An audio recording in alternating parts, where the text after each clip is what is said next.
All right, so if you look at the first page here, this is on the left-hand side are basically the topics that I'll be revising for today. So if your school have first term exam, right, 2.1 will be a very crucial topic. If you have first term, this definitely will come out. But if you don't have first term, this thing is also very important for bio itself. Like throughout your entire Form 4, Form 5 bio, this thing will be very basic. You need to know the stuff over here. And also I'll be revising 3.2. 3.1, not so much, but I'll focus more on 3.2 because due to time concerns. Yeah, so 3.2, if you have chapter 3 in your exam, 3.2 is also very important, but not just in your first term, but also in bio in general. The things here are very, very, very basic. Okay, and if you are my students, right, basically these are the topics, the remaining topics that I'll go through together with you all in my normal class. But let's say if you are not TTC students and you're interested in joining my class, you can actually contact me. And yeah, because for non-TTC students, we offer 1 month free trial for you to try out the class. Okay, so let's straight away start. You all can straight away go to page number 14. That's where we will begin. Come. Let's go.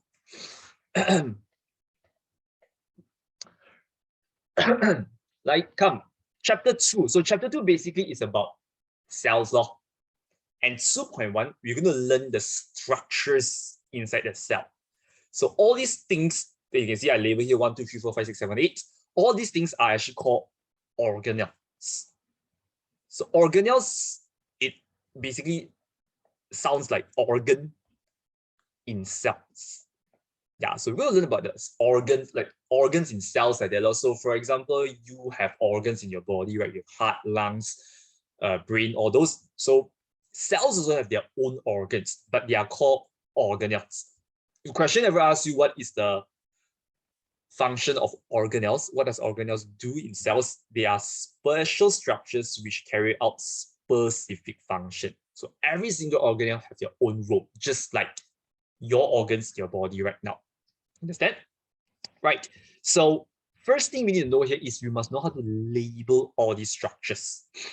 Okay, so we're going to do it here.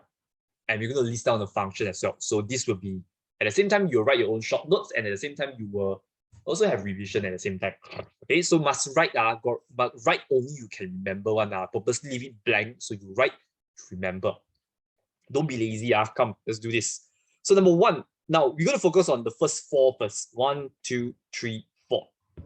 These 4 will be quite hard, but they are very important as well. So look at number 1. Come on, guys. What is number 1? What's all these tiny dots that you can see on top here?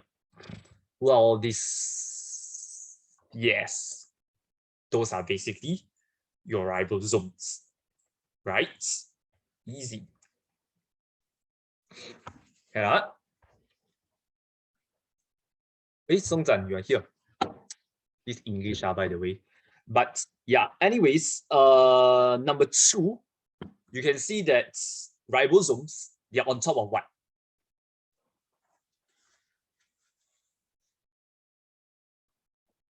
Ribosome is always on top of this thing, which is your rough ER. Yes, your rough endoplasmic reticulum.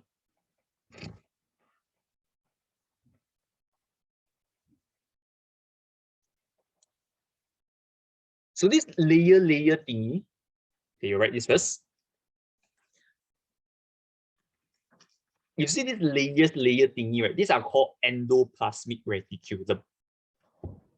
Okay, the Jalinan endoplasma in PM . So if this endoplasmic got ribosome on top, it's just like imagine your face a lot of pimple, so it'd be very rough.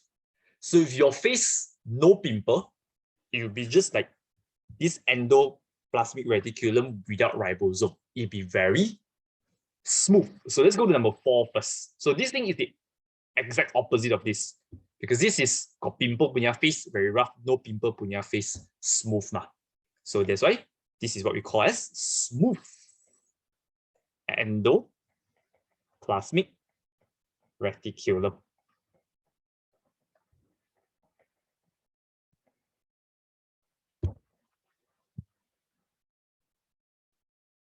Can? Okay, then look at number 3. So number 3, now this structure, by the way, a lot of you, I realize, right, were confused between number 4, the smooth ER just now. But never mind, let's look at this one first. Now this thing sometimes will look like a Wi-Fi structure like that in your diagram in questions. Yeah, what are they? What's this thing called? Yes, this Wi-Fi thingy is your, okay, Weiyang, Shivani, Ashton, very good. This is your Golgi apparatus.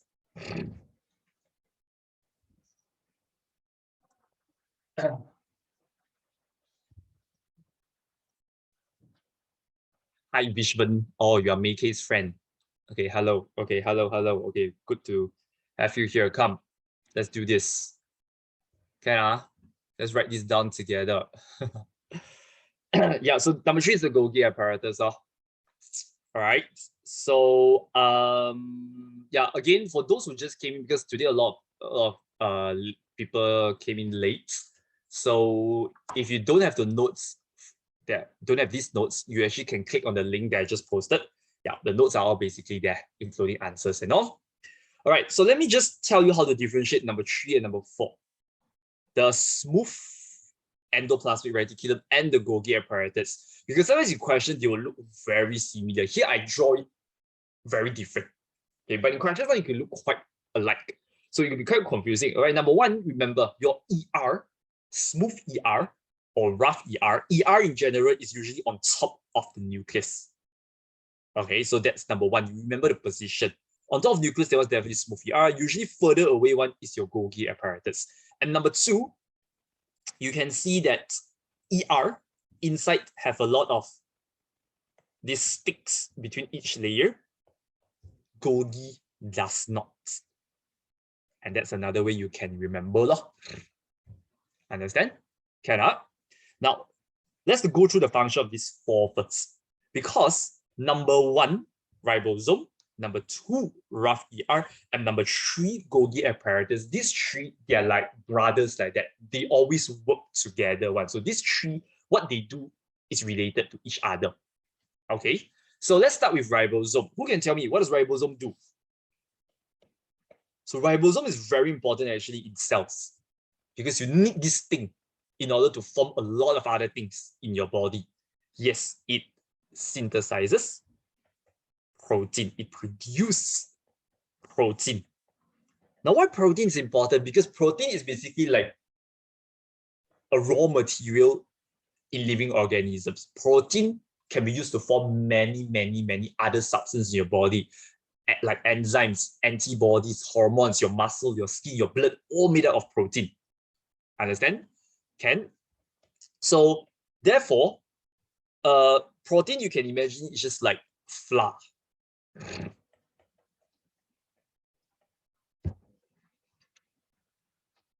All right, whereby flour you can use to make many different kind of food. Right, you can use to make bread, cakes, pastries, breads, many things. Right. So once I produce a protein already, rough ER is right under the ribosome. Right, this whole thing is rough ER because your ribosome on top of it make it rough. So what does rough ER then do with the protein? So rough ER will exactly transport the protein. So where does it take the protein to? It takes the protein, of course, from the ribosome to the Golgi apparatus. So you can remember rough ER is like a lorry like that.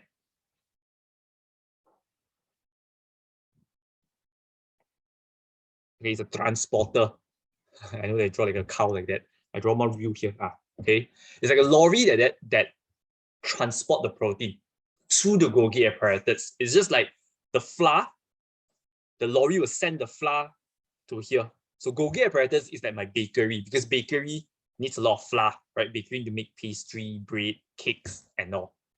Okay, so what's the Golgi apparatus or the bakery now? Receive the protein, receive the flour, it will use the protein to make a lot of other stuff. Just like the bakery used the flour to make a lot of other stuff. So let's say flour can use to make bread, pastry, cakes, different products that I want to form. Right? You need different recipe, right? You need to add different things to your flour.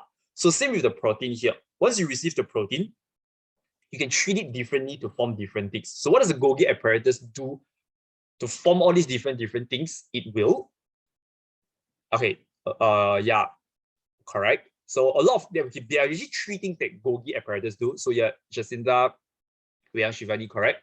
But we go one by one. Number one, Golgi apparatus will modify the protein first. This is, I take the flour, I can modify it into bread, I can even modify it into cake. So protein, for example, can be modified into enzymes, can even modify it to antibodies. Okay, so I modify the protein first. Yeah, so for example, you can write here, for example, let's say I modify it into enzyme, let's say. Now, once I have enzyme, what I need to do next is like once I have bread, I make bread already, before I sell bread to my customer, what do I need to do? I need to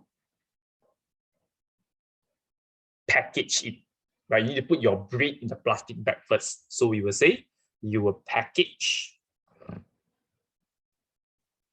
the protein. Modify in Malay is mengubah suai, or you can use the word process the protein, memprocess the protein.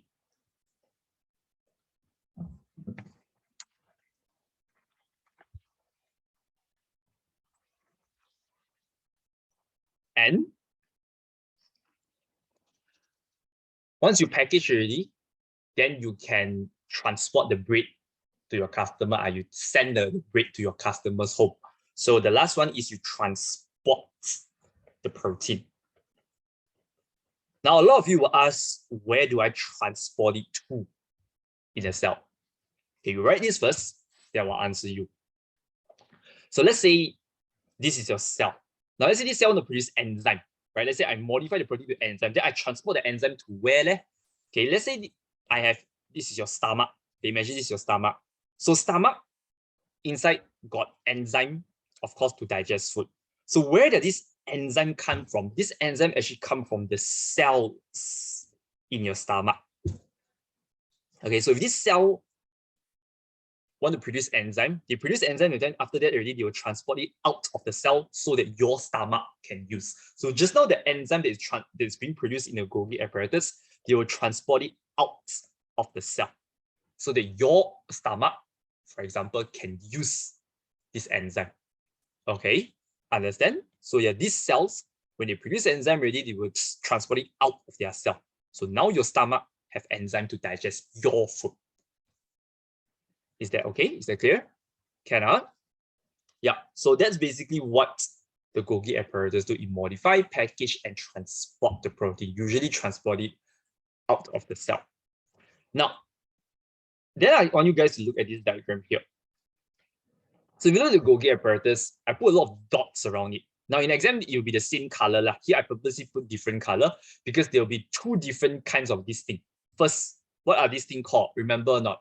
Those who are my students, I teach you this before, I think.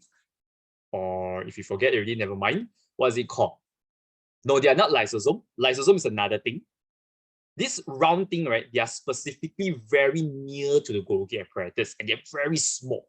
When you see this small round thing near Golgi apparatus, they are not ribosome, they are actually called vesicles. Okay.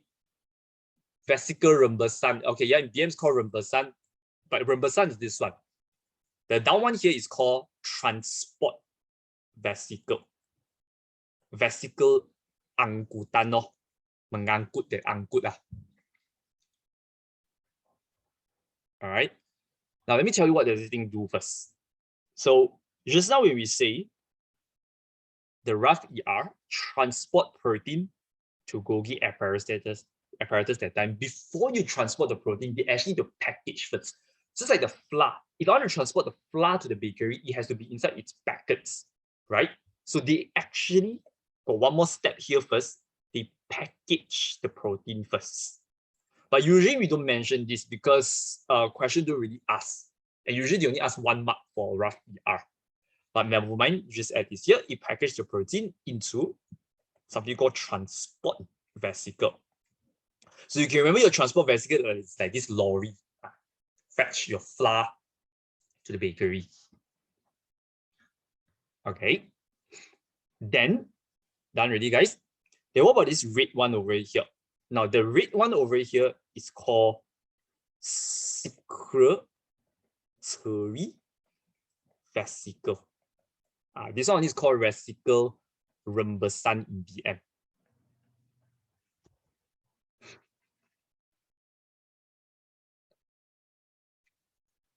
Rhombosan for this one. Now what's this one for what? So vesicles are basically packaged stuff inside to transport it to somewhere. So vesicles are basically transports, vehicles like that.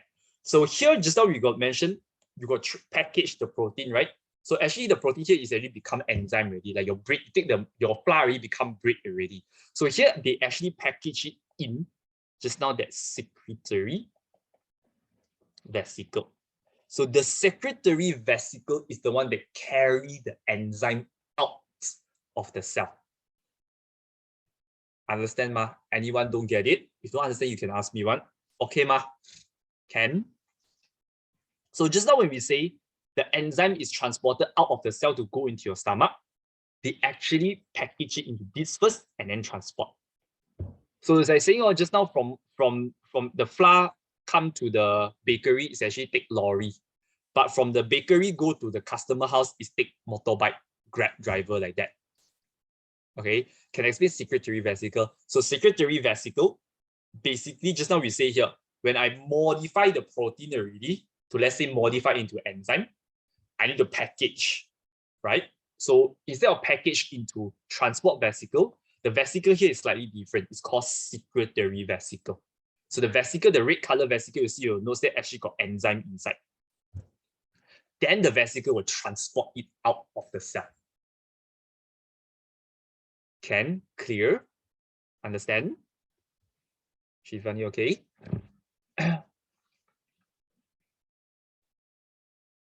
Okay. So vesicle job is to transport and pack. Yeah, you could say so. So vesicles are basically like their transport like that. So you want to they package it inside the vesicle and then they transport it out. Okay. Yeah, so that's how these three people work together. Okay, so we'll talk more about it later. So now we go through every function first. So next, let's get the smooth ER. So for smooth ER, even though they have the word endoplasmic reticulum, just like this one here, the function is totally not related. So smooth ER, even though it sounds like it's related to three of these brothers here, but they are not. Okay, it's like, last time you played the Among Us like that. Sometimes you think this fellow is your friend, but he's actually not. So, what does it do here to remember? Smooth. So basically, it will secrete, it will synthesize, produce something that is smooth. So what is smooth? Lipids. Oil is smooth. But this function is not the main one. The main function we will usually say is actually this one. So I'll put a star here. Yes, Shivani, very good. It is actually, it carries out detoxification of drugs. Glycerol, yeah, Ashton, a lipid is glycerol is an example of lipids.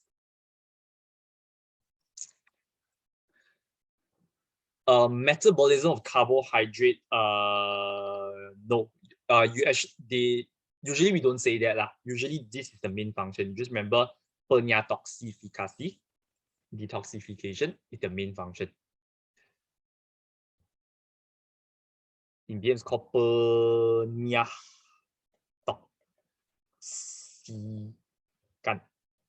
dada. But these drugs is not like those kind of drugs that you take lah. Okay, what dada? No, drugs is referring to how to say, dirty substance, poison substance in your body that it needs to be filtered. So actually in human, our liver carry out detox, this process. So you could probably hear this process called detox before. Yeah, so that's what it is. So smooth ER is like the liver of the cell. It helps to clear waste, poison substance, like dirty substance inside the cell. All right. Then let's move on to number 5. So number 5, pretty simple. The round thing in the center of the cell, that's basically the nucleus. Yeah, so this is how the nucleus will look like. It's not just one round thing like you all used to learn last time. So nucleus, okay, guys, come you all tell me. You all should know, right? What's the function of nucleus? What does nucleus do? Nucleus, you all learn this in Form 1, right? Nucleus bore upper, do what? So easy, right? It's like the brain of the cell. So what does the brain do? Yes, it carries genetic information. Okay, that's one of it. So the genetic information that it carries helps to control all cell activity. Yeah. So this is the main thing we will say. So how does it control cell activity? Yeah, it contains DNA inside. The DNA helps to control everything. So everything that we mentioned here, all these function carried out by different organelles is all controlled by the nucleus. Right? Then we need to label this nucleus also. So there are 3 things you must know how to label. So the membrane of the nucleus. So the membrane of the cell we call plasma membrane. So the membrane of the nucleus, we call it nuclear membrane. Then these strands or these like strings like that, what are they called? So this is where your DNA is found. But if they ask you to label this, you cannot say DNA. This thing contains your DNA, but this whole thing is called what? It's called your chromosome. BM is membrane nucleus. Yes, this is membrane nucleus, correct, in BM. So chromosomes, or sometimes you will see your notes, the textbook even saying also chromatin. We will learn next time in chapter 6 what's the difference, but for now, they are almost the same. Inside is where you find the DNA. Your genetic information is inside here. Okay, then the last one, this is like inside your nucleus, there's another nucleus. So this is called nucleolus. Yeah. It's basically like the brain of the nucleus. This is like the central part of the nucleus. So this thing controls what's happening inside the nucleus. Okay, right, so that's the nucleus done. Then next, let's look at number 6. So number 6, let's go to the diagram here. Number 6, this thing look like a battery shape like that. So why does it look like a battery shape? Because it is the battery of the cell. You learn this also since your Form 1, right? It's too simple, right? This one. This is mitochondria.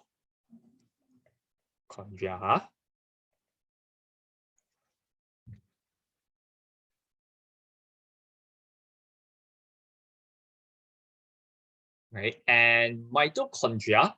Now, this is the characteristics of mitochondria. So before we talk about the function, mitochondria quite unique because it has a double membrane. You can see this is its first layer. This is the second layer. There are two layers. And the inner one is slightly folded. And here's the inside of the mitochondria is here. Yeah, that's why they say here it has inner membrane that is folded. Now, when we do question later, we will get to that. Why is it made this way? But now let's focus on the function first. So mitochondria, again, since your Form 1, you also learned this, right? Mitochondria give the cell what? Yes, provides energy, right? Like I say, it's the battery of the cell. So it gives cell energy, not gives cell electricity. Yeah? So yeah, it generates energy. And when you say energy, try to include this as well in the form of ATP. So later today, if you've got time, I will explain to you what is ATP. But for now, you just remember it's a chemical that provides energy. So let's say if this one, they ask a 1 mark function, you write this. This is the main function. But if they ask you 2 marks for their function, then only you add the second point. So what process does the mitochondria carry out to produce energy? Through what? So last time in your science, what process does a cell carry out to produce energy? Through respiration. Okay. Don't need aerobic respiration here. We just say cellular respiration. Yeah. So why do we need to take in oxygen, always breathe in? Because when you breathe in oxygen, the cells in your body use the oxygen combined with glucose, sugar that you eat to give you energy. So that is respiration. Through respiration, it can produce energy. So that's what the mitochondria do. Carry out this process to give you energy. Next, number 7. Number 7. Now this one sometimes you all will forget. It's not like you all don't know, but you always like leave it aside and you'll forget about it. So this thing, by the way, always come in pairs, and they're always cylinder shape. Means like can shape, bottle shape like that. So they're always in the pair one. Okay, like Romeo Juliet like that. So like look here, a pair of cylindrical structure. So pair means satu pasang lo, cylinder means bottle lo. So what are they called? Right, Ashton, correct? Yeah, Zizhen, very good. It's called centriole, not chloroplast. This is very obvious, not a plant cell. So this is an animal cell, so it's definitely not a chloroplast. What is cellular respiration? BM, respiratory cell. Respiratory cell. So what is their function? So their function, oh yeah, very fast. Correct, Jacinta. Form spindle fibers. And spindle fibers is typically for cell division. Now we will learn more about this in chapter 6 next time, cell division, the chapter. But for now, I will just try to make it as simple as possible. So when a cell wants to divide that time, in between them, they'll form these like strings called spindle fiber that help them divide the cell. How exactly we will learn it next time. This is one more E here. We'll learn next time in your chapter 6. So for now, you just remember that first. If you write aerobic respiration wrong, just stick to cellular respiration. Okay, yeah, don't want to write aerobic respiration. Just say cellular respiration. Cell punya respirasi. Because there's a lot of things, even though you write, it's not wrong, but the schema sometimes don't give their answer. Because a lot of time when they mark paper, right, it's based on the schema. It's a scheme one. So sometimes if you write it correct, if it's not there, they won't give you correct. So we just stick to things that is confirmed correct. Okay, so in this part, we don't say aerobic respiration, but we will learn about this also in another chapter. Okay, so number 8, this only is the big round thing that starts from the letter L. So those who attended my class this week, we talked about this recently, right? So this is actually, the lysosome. Lysosome is like the stomach of the cell, which means, just like we mentioned, your stomach produces enzyme to digest food. The lysozyme, since it's the stomach of the cell, same, it also produces enzyme to digest food. So earlier this week, we mentioned the enzyme here specifically is called lysozyme.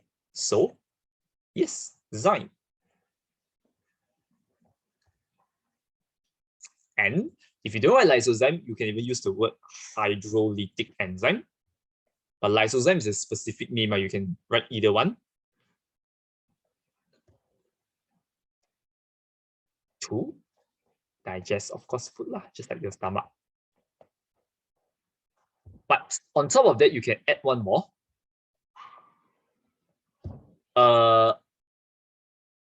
It doesn't just digest food, because in cells right now, all the organelles that we just mentioned here, it doesn't last forever.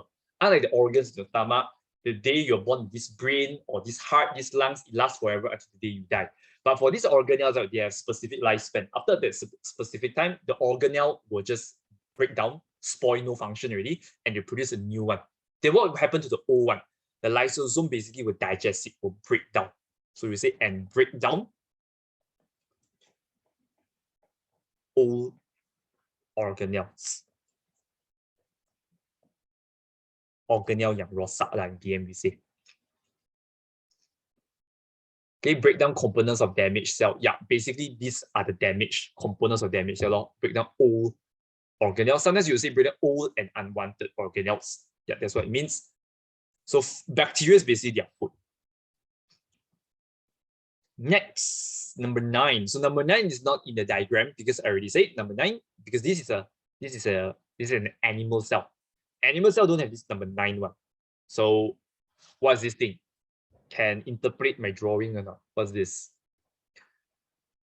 Okay, yes, Shivani. This one only we call a chloroplast. Yes, Ivan, correct. Position.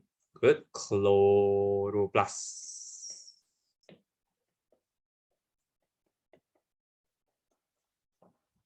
So chloroplast, just like mitochondria, also has a double membrane. But the double membrane here is just a regular double membrane, don't have folded inside one. Now, chloroplast, try to make it a habit, write these two functions. I know most of you all know chloroplast is for what? When we talk about chloroplast, you all know, right? Chloroplast is to carry out process in plants. Carry out. Mengalami proses apa? Carry out process. Chloroplast. We always say carry out photosynthesis, right? I try to write 2 marks per function. So how to carry out photosynthesis? In order to carry out photosynthesis, it needs to absorb what? Menyerap what? Absorb. Okay, yes, sunlight, menyerap the cahaya, of course. Okay, and convert it to chemical energy. Yeah, we can write this and convert it to chemical energy. So chemical energy is basically their food, the glucose during photosynthesis. So if you measure photosynthesis 1 mark, you say absorb sunlight is another mark.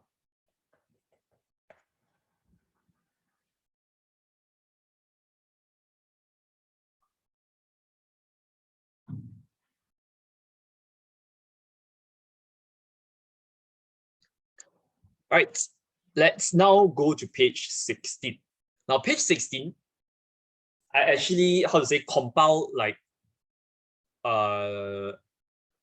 another type of question that they will ask inside 2.1. Okay, so this part actually, if you read your textbook, also got one, but I make it into a question form like that.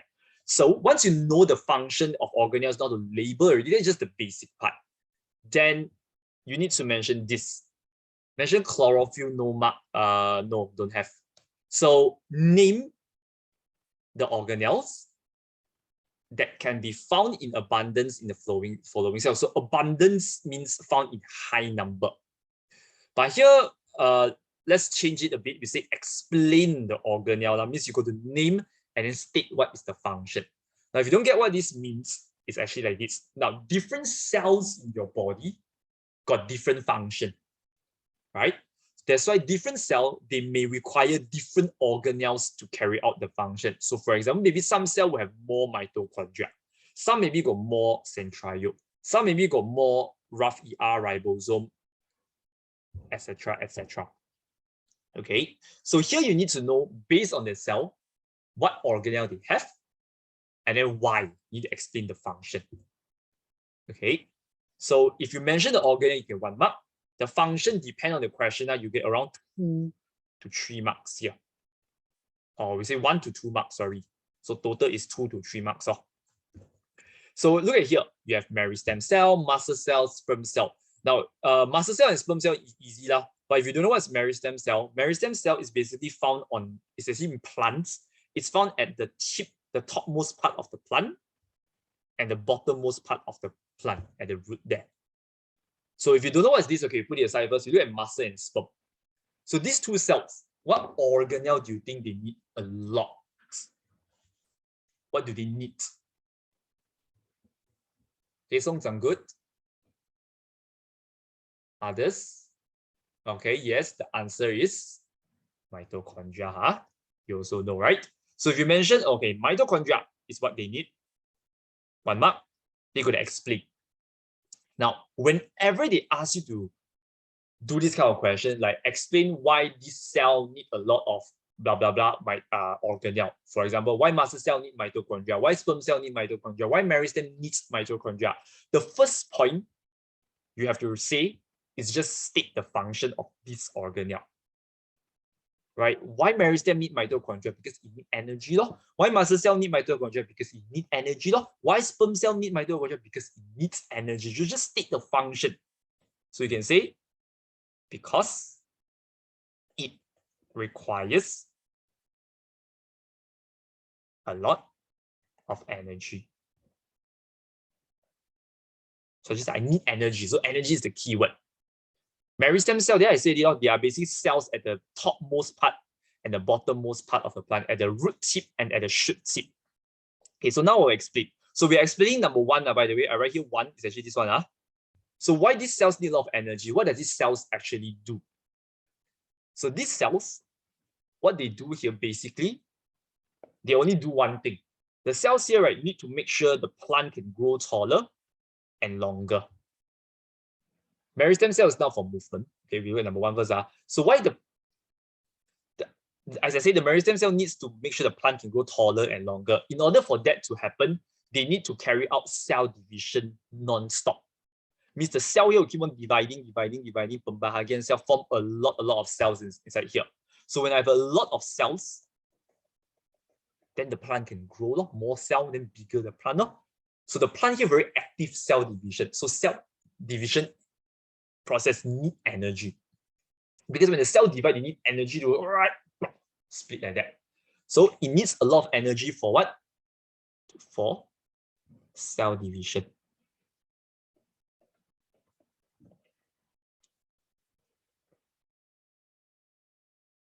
So for muscle cell, also the same. Why muscle cell needs high number of mitochondria? Because same, it needs a lot of energy. But now, what's the energy for? Okay, yes, Ashton, very good. For contraction and relaxation of muscle. So for those who attend my class this week, we really learned what are these three muscles, right? They are basically smooth, skeletal, and cardiac. And that time I told you, no matter what muscle you are, there's one basic thing you need to do. You need to contract and relax. So when the muscle contract, means it's actually pulling. It's actually it's actually moving when it contracts. When you pull, means if I pull, it's moving.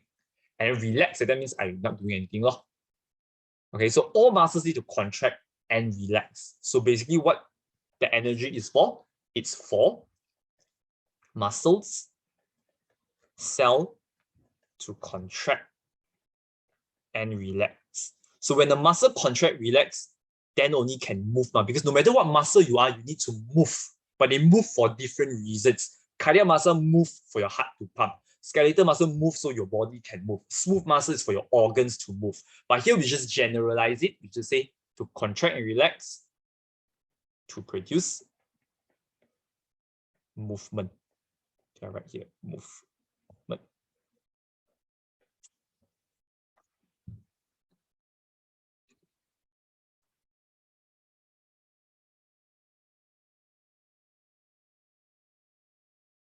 Okay. Number three. So sperm cell also need a lot of energy.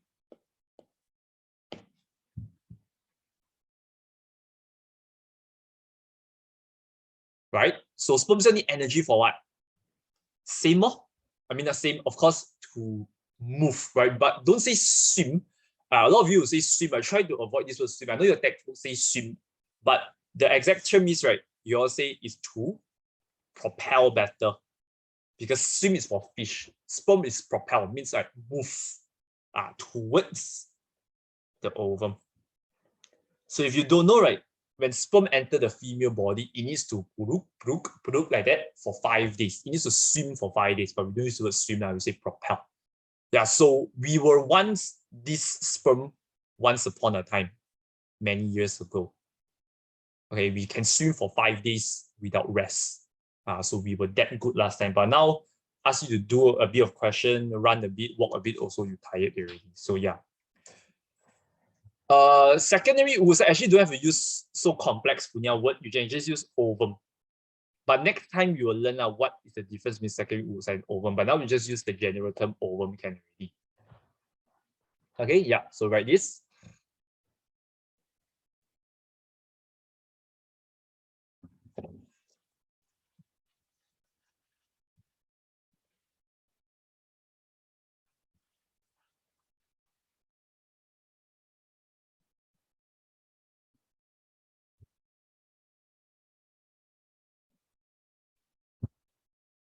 Next, cells in digestive organ. So whenever you see digestive organ punya cell, like they might say epithelial cells in stomach. Epithelial means the skin cell, the surface cell of the stomach, or they might say epithelial cells in intestine, in duodenum, or pancreatic cell. So when you see digestive organ cell, digestive organ, right, mainly produce what? To digest food, produce enzyme. So just now we already said, enzyme is made up of what? Enzyme is made up of what? No, we don't look at the chime. Forget about the chime. Enzyme. Okay. Enzyme is made up of protein. Correct? So since enzyme is made up of protein, so what organelles you need here? What is enzyme? Enzyme is the things produced by your digestive organ to digest food lah. Just now I mentioned enzyme so many times already. Enzyme, you all learned last time, your digestive system is something produced to digest your food. Like what the amylase, protease, all these are enzymes. Yeah, so to produce enzyme, you basically need the three brothers that we mentioned just now, right? So whenever you see digestive organ punya cell, like the cells are just written down here, it's definitely this three fella. Okay, you need ribosome, you need rough ER, and you need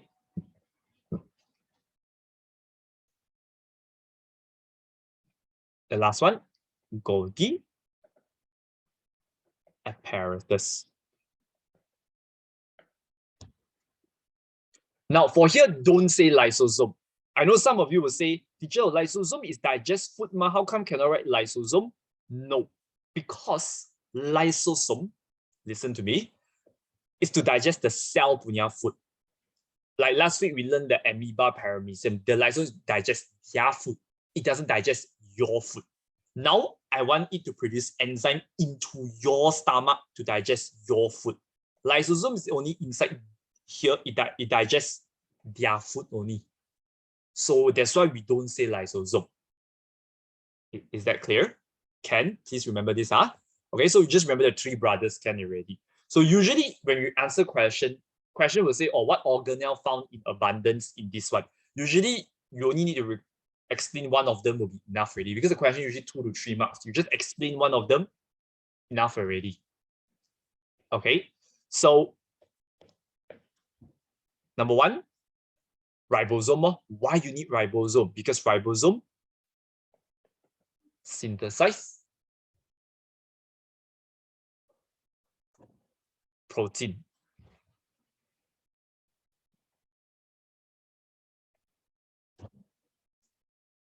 Smooth ER, we already mentioned, right? It has nothing to do with the three brothers over here, right? Because the things that it does here have no relation, right? But these three rhythms, see, synthesize protein, transport protein, modify the protein. So what they do is in one package, right? Okay. Oh yeah, Golgi apparatus, yeah, need to do capital letter, correct? Yeah, capital.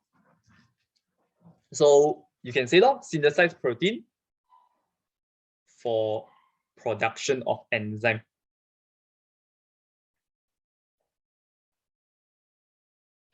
So rough ER, we already say just now, is to transport enzyme the protein. 2, Golgi apparatus.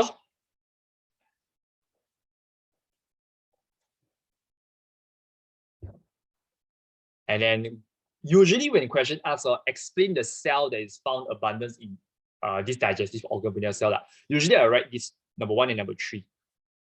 Makes more sense. Because if you just say rough, they need rough ER, transport protein to Golgi, then a bit like hanging halfway like that. So usually I'll pick ribosome or Golgi apparatus. All right. So we will say Golgi apparatus do what? So Golgi apparatus, we just take the main function can already. The main function, which is the first one. The Golgi apparatus, to say it modifies protein into enzymes.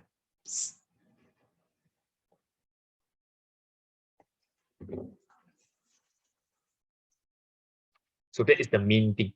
Why did it Golgi apparatus? Because I need to use the protein to make it into enzyme. That's what these organs need. If we spell the names wrong, will our marks be cut? Yes. For names, you need to spell correct. But those kind of non-keyword you spell wrong is okay. Like transport, you left out the T, they won't penalize you. But for those, capital, for those naming keyword, right? You need to spell correct. Okay, now the last one. Cells in liver. Come quick. A bit behind schedule already. Cells in liver. So cells in liver, just now I got to say, which organelle is like your liver like that? Yes, exactly. Your smooth endoplasmic reticulum, right? So yeah, in exam, you have to write endoplasmic reticulum. Yeah, sometimes I might write ER because I'm a bit lazy. But yeah, in exam, you have to write the full R. Okay, now you can write ER, but in exam, make sure you remember. So cells in liver.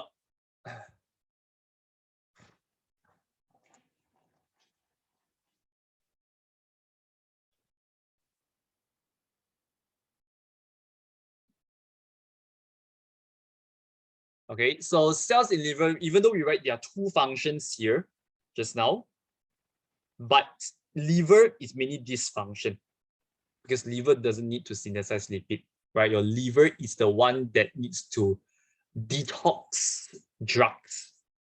So you must take carry out. So the smooth ER here help your liver, help your body to detox the drugs in your body. Okay, detoxification of drugs. But as I say, the drugs is not like those kind of hisap-dada, those kind of drugs, but it means it refers to toxic waste in your body. No, it doesn't produce lipids. No.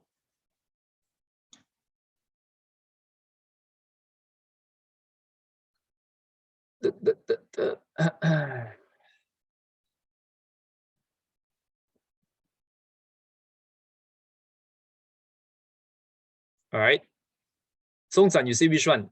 Textbook is ribosome, Janina, endoplasma, CASA, and Jasa Golgi. Which one? This one? These 3?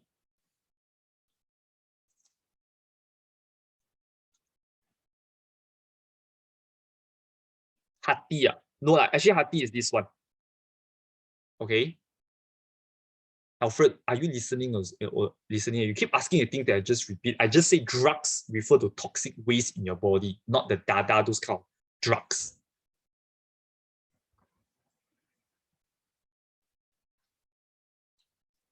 Next, name a cell.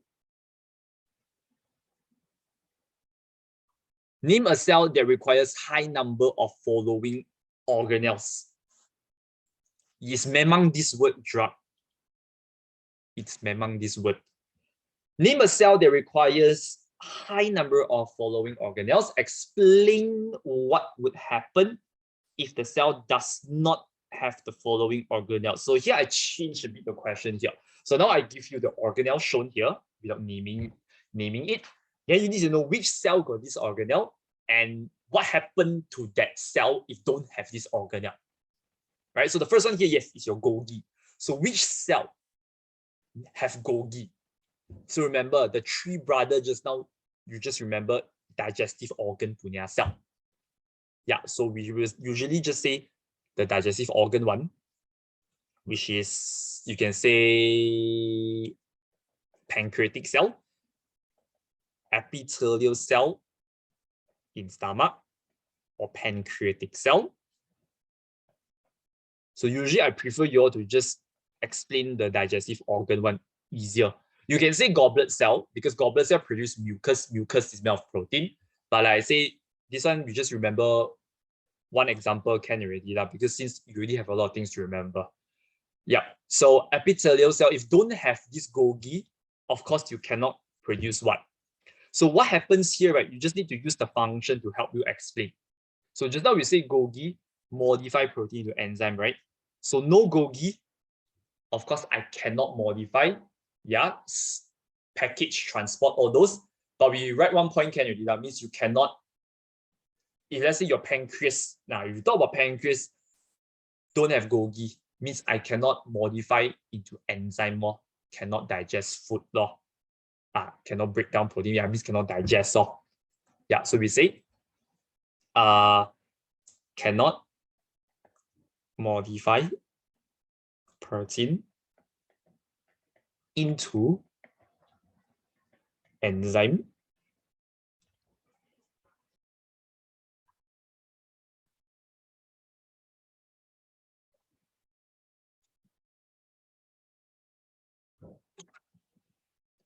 Enzyme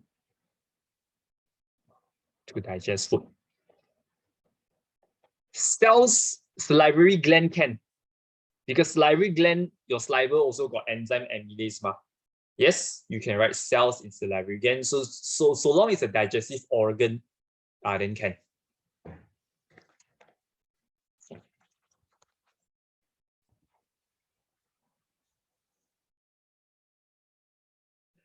Now the next one, smooth ER, right? So smooth ER just not really say in liver. Yeah, liver cell. So what happens? Basically, liver don't have smooth ER, means I cannot do this law. Yeah, cannot detox. Cannot carry out detoxification of drugs. Oh, yeah, you can write and poison as well, but you just say drugs enough. Then the next one, this is your come in pair one, cylindrical shape. This is your centriole, right? Yeah, so where do I find it? Means they are found in cells that usually need to divide a lot because they are for cell division, right? We mentioned this now. So which cells in your body need to divide a lot? They are mainly your muscle, especially for children, because children need to grow, so their muscle need to divide a lot for them to grow. And also your epithelial, your skin cell, because your skin grows every day as well. Antibody, no, antibody is not a cell, so no. I know some of you will say meristem, because meristem just now I say cell, it carries out cell division, but meristem is a plant cell. Centriole is not found in plant cell. Remember, okay? Centriole not found in plant cell. Next time we'll learn in chapter 6, plant cell can produce their own centriole, produce their own spindle fiber without centriole. Cannot. So basically, cannot produce spindle fiber for cell division.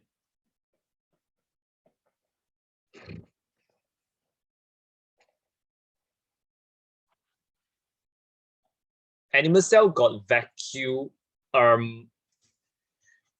Some will have, some won't have. But even though they have, it will be small. Yeah, like the amoeba we learned earlier has smaller vacuole than plant. Yes, they have centrioles because they need to carry out cell division. Correct. Now the last one is your chloroplast. Now, chloroplast, don't just say plant cell, because not all plant cells have chloroplast. Specifically, is this cell inside the leaf called palisade mesophyll cell.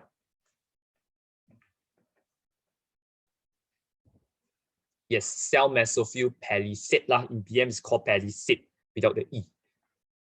So what happens, of course, cannot photosynthesis. That's it. All right. Now let's do a bit of real questions. So basically here is like revision, but the things that we wrote just now, right, can also help you to answer a lot of questions, because what we wrote just now are basically questions punya answer. Can zoom out. Oh, okay.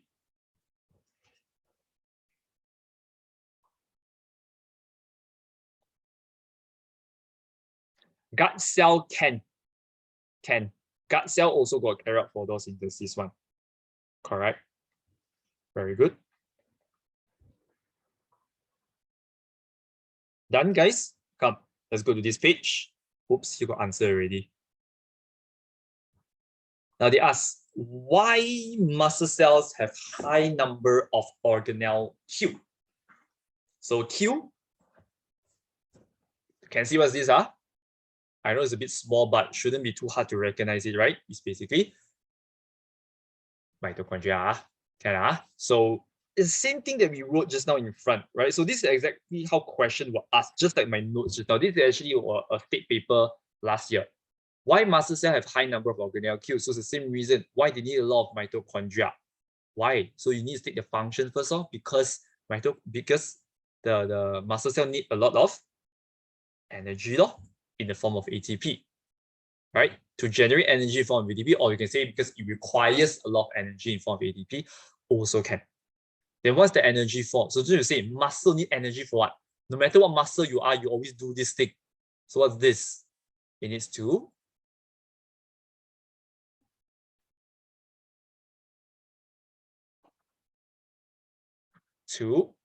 contract and relax. Sorry, what page was this? Page 15, question 6.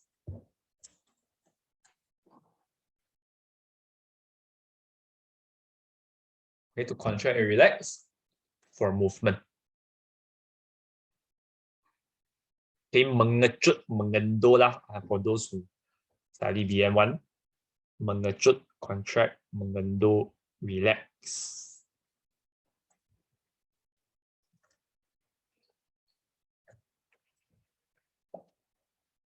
Next, explain the adaptation of organelle Q to carry out its function efficiently.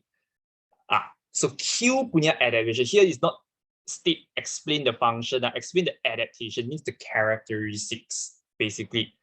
Yeah, so double membrane is the characteristics, correct? But I want you all to focus on this part of the double membrane, the folded membrane, because they say explain the characteristics for function. So double membrane, if you just say double membrane, it doesn't really help with the function. But folded inner membrane helps with the function that we mentioned just now. So I want you to write has an inner membrane that is folded, or has folded inner membrane. So yeah, this is the one we're going to focus on.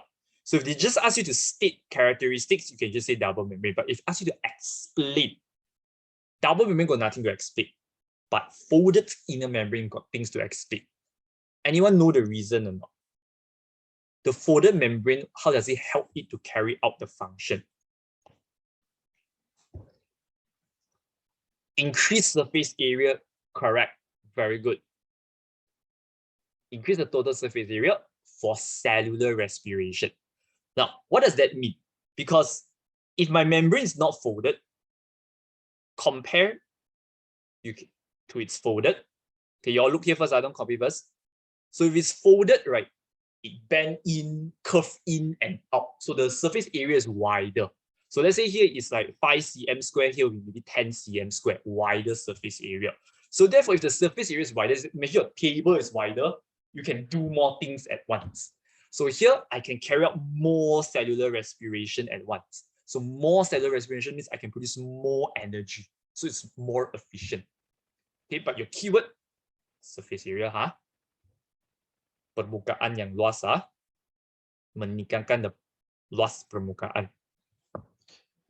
Next, once you're ready, you look at C.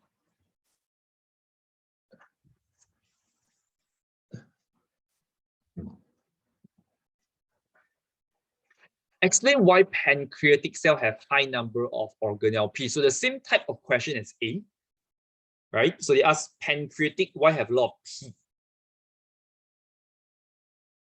Which is apa benda ni? Yes, this is your Golgi, right?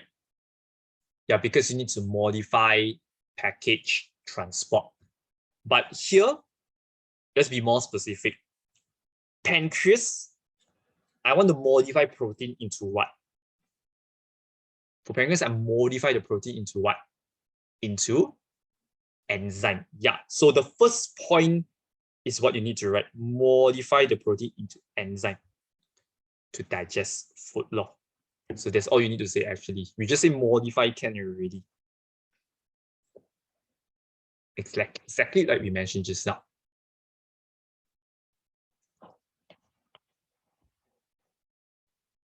And D, state the type of the cell in the diagram.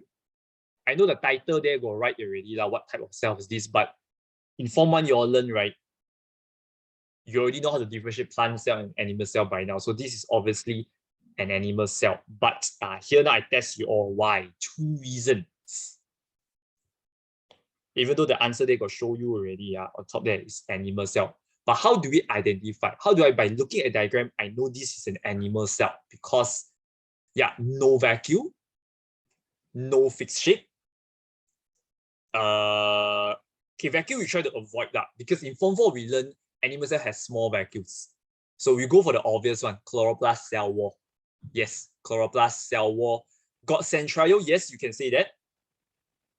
Has centriole? Can. So the others you can say no cell wall, no chloroplast, no fixed shape. Because plant cell got fixed shape, right? Cell wall means got fixed shape, this one don't have. Yep, so these are the things you can say. I can add one more. Has centriole.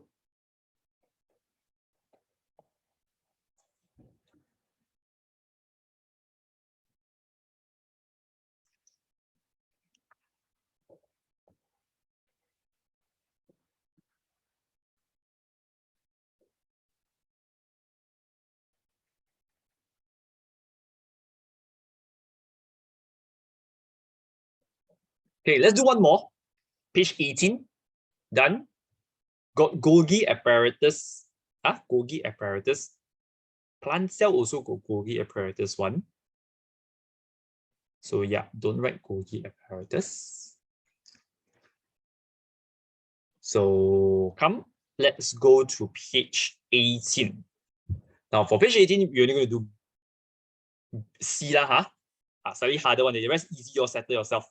Describe the relationship between cell components P and Q in the production of extracellular enzyme. Now, when you see the word extracellular enzyme, don't be scared by this word because extracellular means enzyme outside of the cell, which is basically the same enzyme we mentioned just now. Because the cells in your stomach, they produce the enzyme for your stomach. It's actually extracellular enzyme, means it works outside the cell.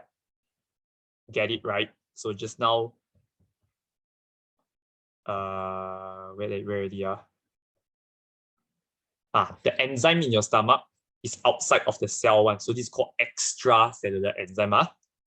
Right? So yeah, P and Q, Golgi apparatus, rough ER.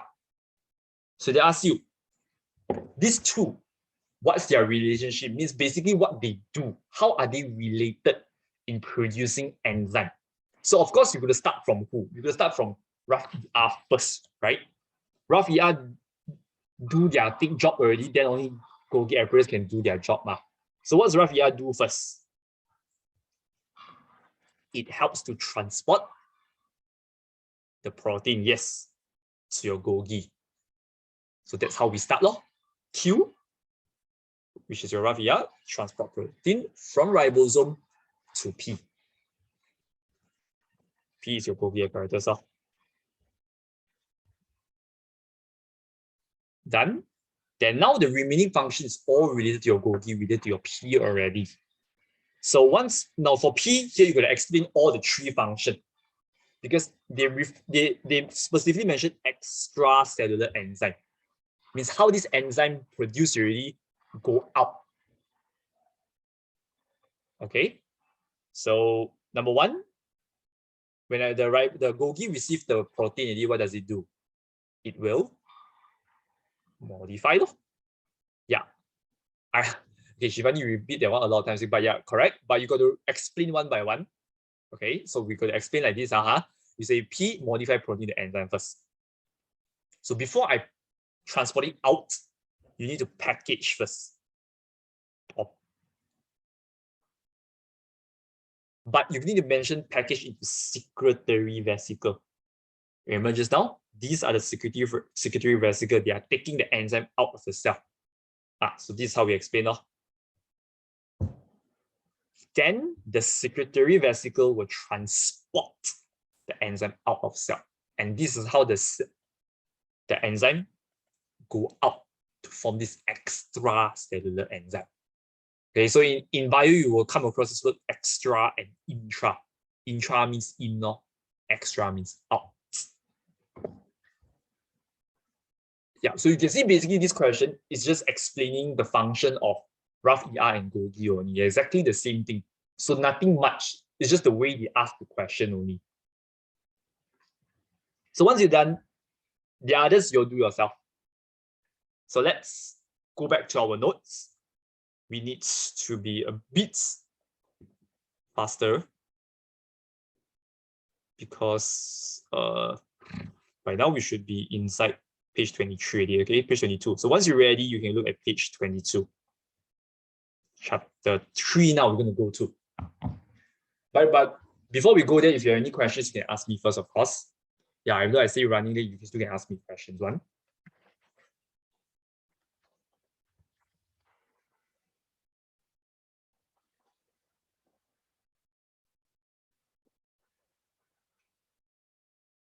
Right, come. So chapter 3 now, we're going to mainly focus on 3.2 only, but 3.1, I'll just go through a bit. So 3.1, chapter 3 basically is about plasma membrane. So 3.1 is just referring to looking at the structure of the plasma membrane. SV stands for secretory vesicles. Here.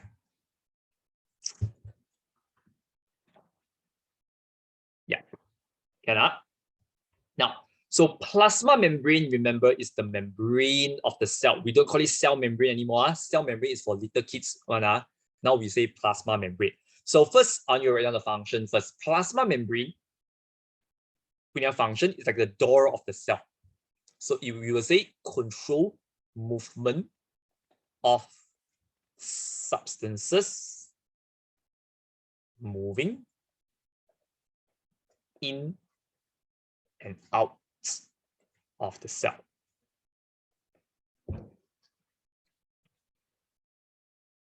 So basically, this chapter is all about learning how things move in and out of the cell. Now, inside your plasma membrane, there are three main entrances whereby things can go in and out. The main entrance is the phospholipid bilayer, and we have two smaller entrances called channel and carrier protein. I'll put this number 3 lah. So most substance, right, can easily pass through the phospholipid bilayer. But there are certain substances that cannot pass through here. So they will truly muscle from the small entrance, the proteins. Understand? So it's just like when you go into a shopping mall, a lot of people can pass through the main entrance. But if you want to pass through the main entrance, you got to fulfill certain criteria. Like nowadays, you have to, of course, wear masks, go indoors, you need to wear masks, and you need to be vaccinated. I know it's a very old thing already, but yeah, you still need to be. But let's say got some people didn't vaccine one or didn't wear mask one, they still want to go shopping. So they will truly muscle from pintu belakang whereby they got no security one. So this two is where they truly muscle. So later also we're going to learn who exactly are all these substances. So for 3.1, the only thing I will go through now is go through this 3 structure only. The rest you'll go through yourself. All right. So for phospholipid bilayer, now why is it named like that? Number one, because there are 2 layers. There's two things like that. So that's why it's called bilayer, two layer. Phospholipid come from the word phosphate.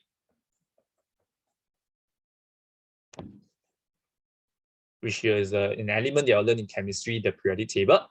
And lipid, today we already mentioned oil. So that's what the bilayer is made of, phosphate and lipid. And this is how basically it looks like.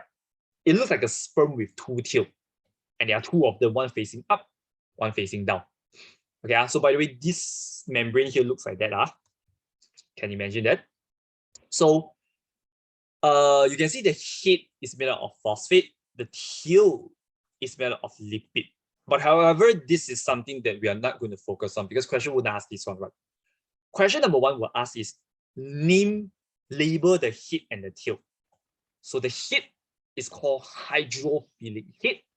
The tail is called hydrophobic tail. And second thing question will ask is the characteristics. The characteristics is related to the name one. Both tail and head got different characteristics. Now, for the tail, so for my dearest students, I already mentioned this so many times before, right? What's the meaning of hydro? Hydro means water, non-polar. Okay, later we'll talk about non-polar, this one. Okay, we put the polar aside first. Let's start easy first. Okay, question. Yeah, so phobic means what? Hydro means water. Most of you all know that, right? Even those who didn't attend my class, you all should also know this. So phobic, yeah, come from the word phobia, means you are scared of something. So this tail actually scared of water. Why is it scared of water? Because it's of oil. As we know, oil doesn't mix with water, right? That's why you can see the characteristic, it repels water. Repel means it moves away from water because it's made of oil. We know oil don't mix with water. So you can see the tail hide inside the membrane, right? Because inside the cell will have water. Outside the cell also sometimes got water. That's why they hide inside the membrane. Stay away from water. All right. Then the head is the opposite. Again, you have hydro means water. Now philic, you'll just remember it as light. See, L-I-K-E, like hydrophilic. It like water. So it's attracted to water. That's why it's facing outside. So that's how you label and state characteristics.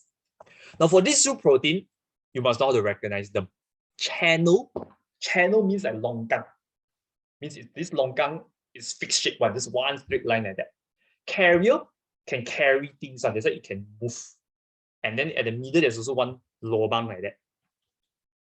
So that's how you differentiate them. So the rest of 3.1, you go through yourself, right? We'll straight away come to 3.2. Because 3.2 now we're going to learn, like I mentioned, we're going to learn how the deep substance pass through the membrane and what kind of substance can pass through main entrance phospholipid bilayer, what cannot. Now, before we get to that, we need to know the type of transport. Means different substance will use different method to pass through the membrane. Just like different people will use different method to go to shopping mall. Some ride motor, some take Grab, some drive their own car, some even take helicopter to come to shopping mall. Okay, so here also same, different substance take different transport in and out of the cell. So we have two, passive and active. These two are the main difference between passive and active transport. So ask your one thing. Active and passive, right?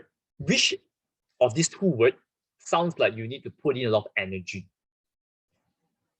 Passive or active? So your English don't even need to be very good, right? Obviously, it's active.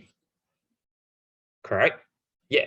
So that's why you can see active transport requires energy in the form of ATP, like we mentioned earlier today. Now, passive is the entire opposite. You do not require energy.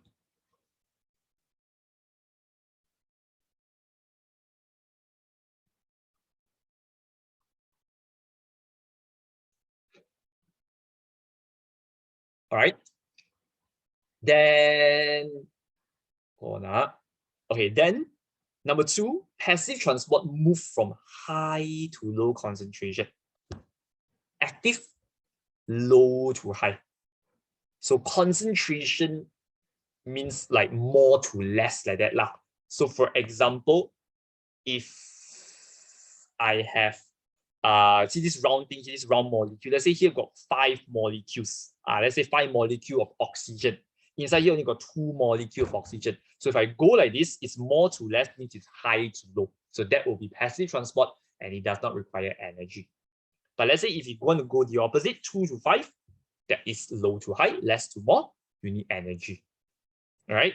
So for those who already attended this class, my class for this topic, I already taught you how to remember this. You just remember this mountain. Here is high, here is low.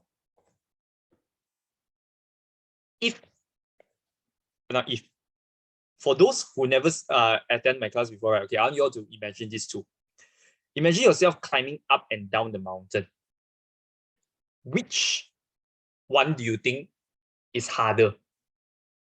Which one do you think you need to put in more effort? Going up or going down the mountain? Of course, is going which direction? Up or down, you need to put in more effort, more energy. Of course, it's going up. Right, guys? Then, so of course, you need more energy, more ATP. So this one we mentioned what need energy is which one? You need energy is active for. That's why low to high, you need energy, active transport. Less to more is active transport. When you go down the mountain, you don't even need to put in any energy. You just can roll down like that. So this one, of course, don't need any energy, and it's passive. So that's how you remember. Okay.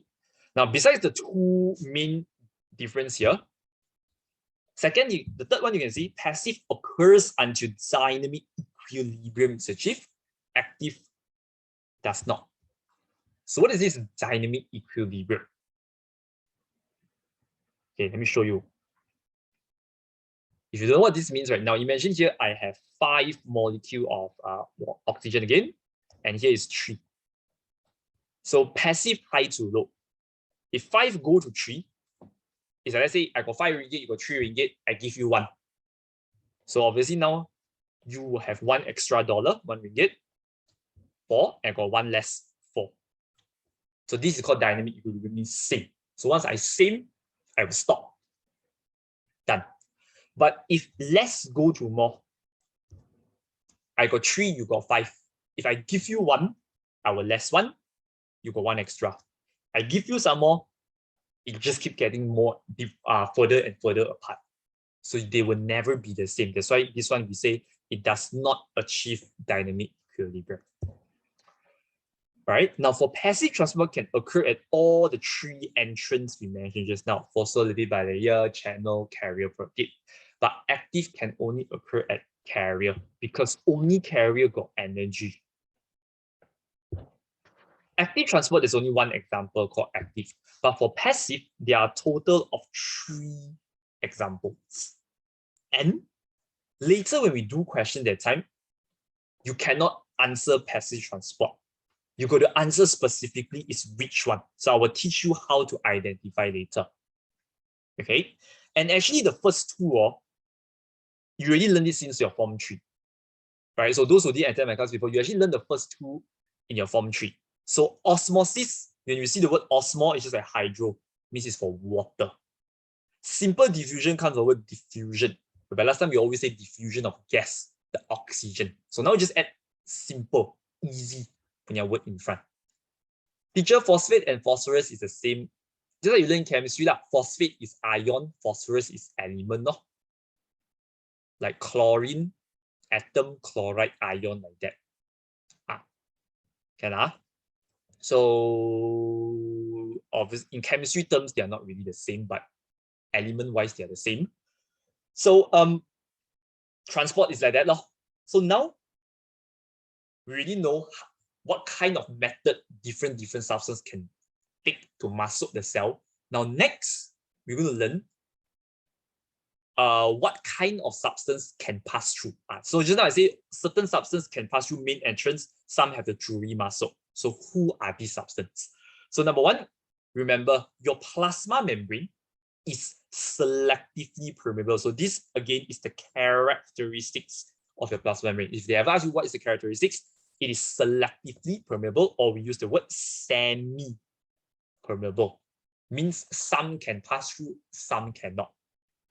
So when they say a plasma membrane is selectively permeable, this is actually also mentioning your phospholipid bilayer at the same time. Because when something passes through the plasma membrane, they will first pass through the main entrance, the phospholipid bilayer. Okay, it's like I tell you, the shopping mall door only let some people to come in. So the shopping mall door is the main entrance because people usually come in from the main entrance. So the phospholipid bilayer, they're technically here referring to selectively permeable, semi-permeable. Permeable means in Chinese, you say 透, means can pass through. Okay, so semi-permeable means some can pass through. Okay, Chinese way 渗透 means can diffuse through. So semi means some can. So they already explain here whereby only certain substances can move across the membrane freely. So who are these certain? Who is this some people that can, some people cannot? Now we're going to look at here. So they say here, the factors that determine the molecule to move across the plasma membrane of phospholipid bilayer are, so means they are telling you when I see a molecule, how do I know whether this substance can pass through or not? I got to look at these two factors mainly. We ignore the third one first. So these two factors are who? Oh, very fast, very good. Size and nut shape, size and charge. Shape is not relevant here, size and charge. Okay, so we put this one aside first because mainly we look at these two.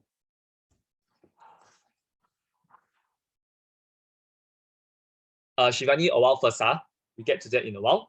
Let's look at here first. So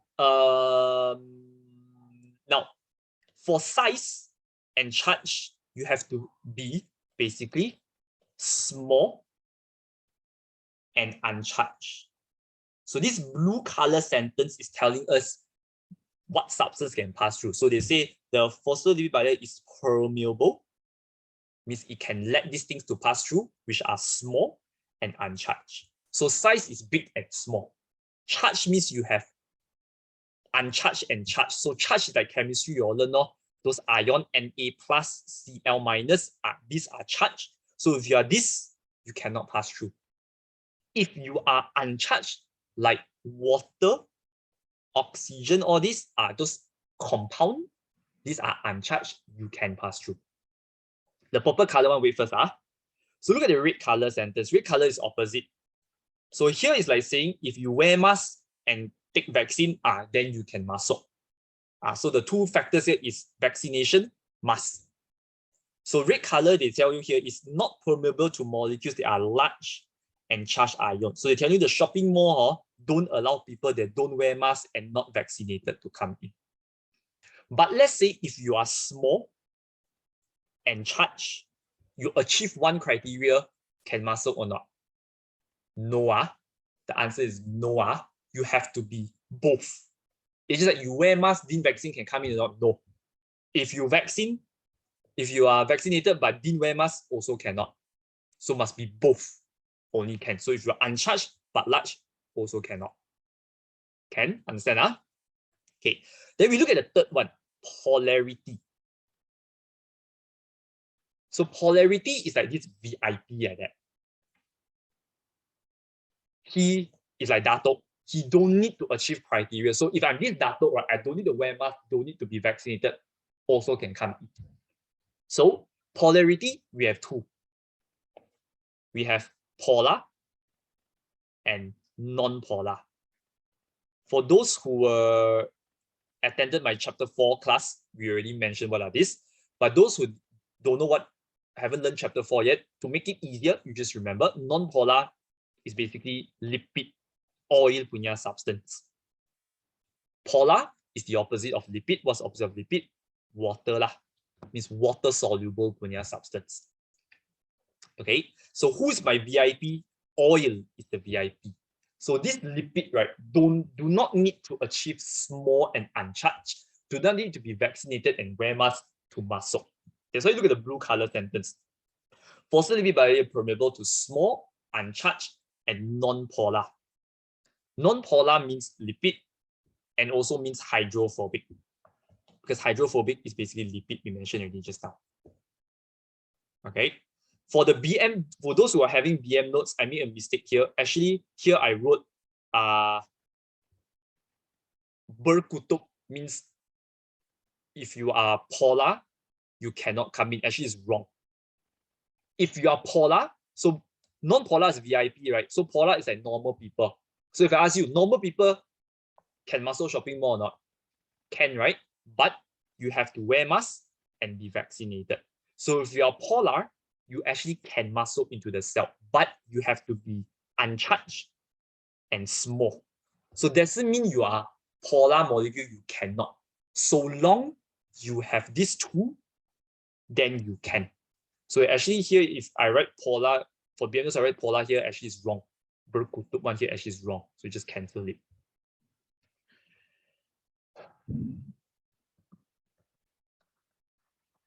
Okay. Now, for Shivani, you say channel protein, keraprotein is not semi-permeable. Actually, we don't say that. It's not applicable for the protein. Okay, so the permeable one we only mentioned is for the phospholipid bilayer. Okay, so right now we're going to combine the two things that we learned here: transport and permeability, the size charge all. We're going to combine it and put it here. So now we're going to learn each entrance phospholipid bilayer channel carrier. What is the substance they allow and what transport that each of the substance uses. Can I explain again polarity? Okay, polarity, there are basically two types of substance: polar, non-polar. Non-polar is basically lipid, oil. Polar is the opposite of non-polar, means it's water. So this is your so-called VIP, which means if you are oil, even though oil is not small and uncharged, it can still remain muscle.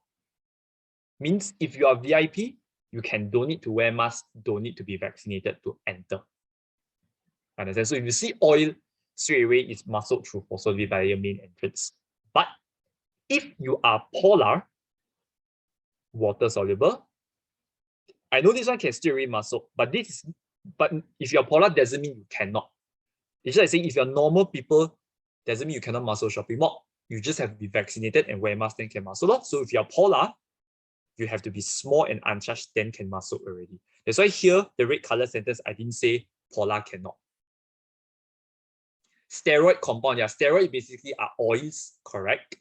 So yeah, basically they are oil, VIP, non-polar law.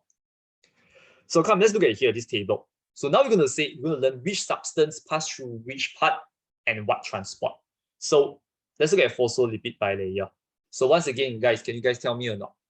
Phospholipid bilayer, I have to be what? What criteria I have to achieve? I have to be, okay, non-polar, I put it the last. Mainly is what? It allows small and uncharged, right? This is the two I want to focus on. So if you look at water, water is an example of polar, right? Water is water soluble substance, but because water is small and uncharged, H2O, no charge, that's why it can pass through. And water is always osmosis. So you see what osmo means, water. Then gases is same like water. Gas also can dissolve in water. It's water soluble. But because gas is small and uncharged, it also can pass through. And the type of transport is like you learn in Form 3. Simple diffusion. Okay, and this is my VIP, see, lipid. But when you do questions, you got to remember what are examples of lipid, what are examples of oil, glycerol and fatty acid. You should learn this since your Form 2. Glycerol and fatty acid are types of fats. And the easiest one is this 4 vitamin, vitamin A, vitamin A, D, E, K. These vitamins are considered oil-based vitamin. Means they dissolve in the oil, basically. So oil, they are the VIP, right? They will use the same transport as gas. Simple, easy.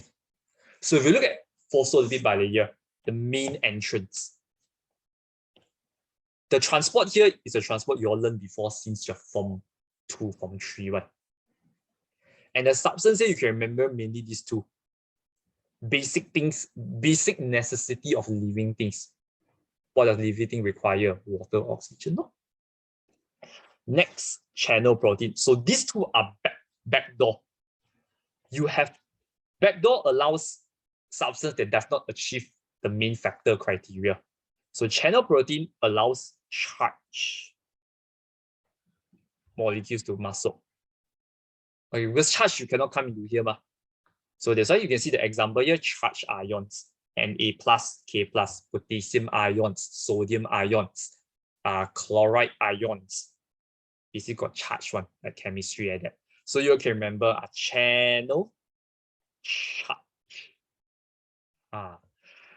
And when you see protein, it's not easy punya transport. Go through back door is not easy. Right? You got to chew the muscle, it's not easy. That's why facilitated diffusion here for channel protein. No? Now when it comes to carrier protein will allow large mainly and also charge. So look at large first. So I change color here. So large is like amino acid glucose. Yeah, you got to remember example also, because when question asks you, they will ask this. Your sugar and protein basically. So they also will carry out facilitated diffusion. So remember, facilitated is that of passive. So it's high to low, more to less. Now, but if you look here, carrier protein, okay, before I move on to carrier protein, this one, wait, I forgot to mention. Some of you will ask me, amino acid glucose, since they use facilitated diffusion, can they pass through channel protein or not? Because channel also facilitated. The answer is no. Because channel, the shape is fixed one. See, like longgang fixed already. Glucose amino acid, they are large. So they get stuck. They cannot pass through. But just like we mentioned, carrier protein can move. So yeah, carrier protein can bring them. That's why the facilitated must occur here. But you can see charged ions also can pass through carrier protein, but when it passes through carrier protein, it will use active transport. Now, when you do questions, you cannot simply hantam charged ions is facilitated active channel carrier. When you do question, you got to know when it use facilitated, when to use active. Facilitated got no meaning one. It's just a type of diffusion, no meaning one. Okay, so yeah, it's just a name of a transport. So there are conditions whereby charged ions were used facilitated, and there are also certain conditions whereby charged ions were used active. So anyone can tell me or not, what is the condition I got to look at to know whether this ion will use active or facilitated through the carrier or protein, carrier or channel, sorry. Remember or not? If the ion is charged and large, no.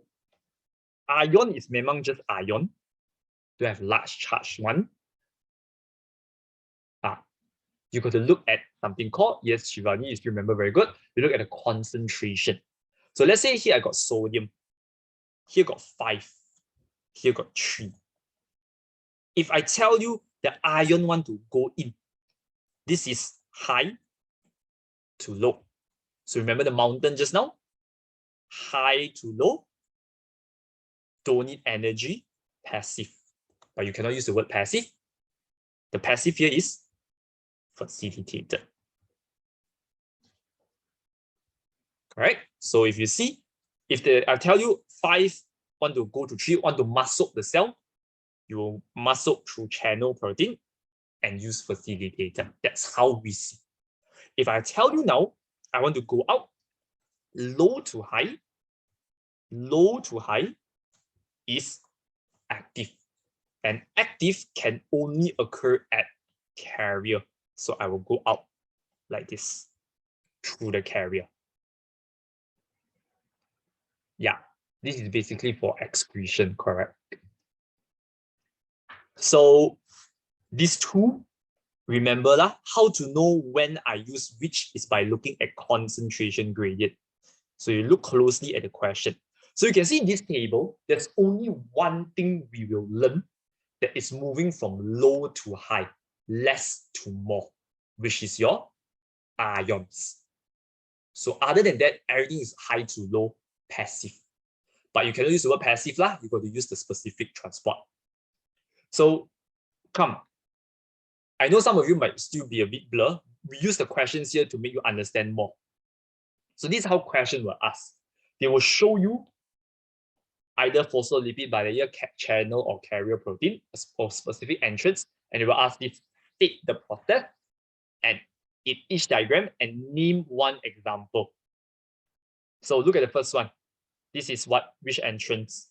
This is your main entrance, right? Phospholipid bilayer. So when it comes to phospholipid bilayer, what process? So when you say process, means the transport lah, huh? What transport, what process occur here at main entrance?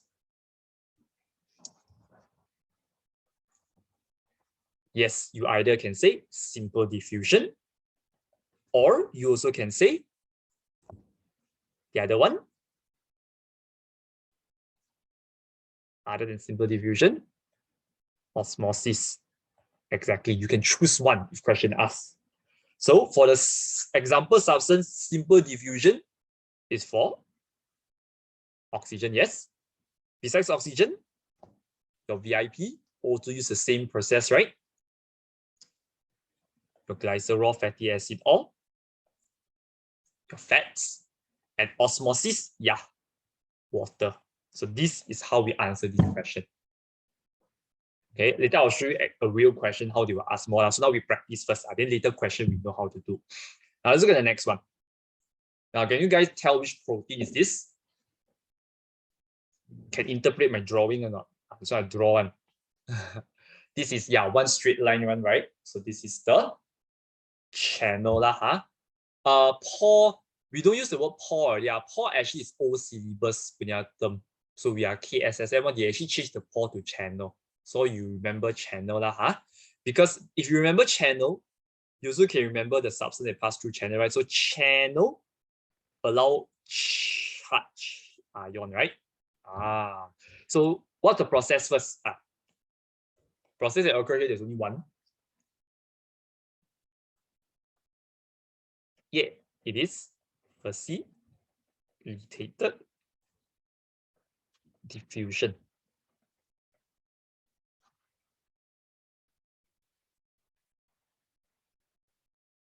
And example of substance are here right already. But when you say example, don't say charged ions. You got to give example of ions. So the two most common one, Na plus, K plus, or sodium. And we write ions and I also do it Na plus. Yeah, Mg2 plus magnesium ion can lah. But we usually stick to sodium, potassium. Okay. Next. So here, both of them is carrier protein.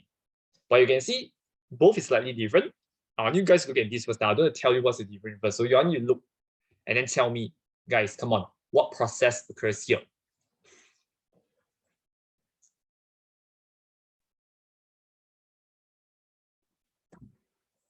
No, it is not active.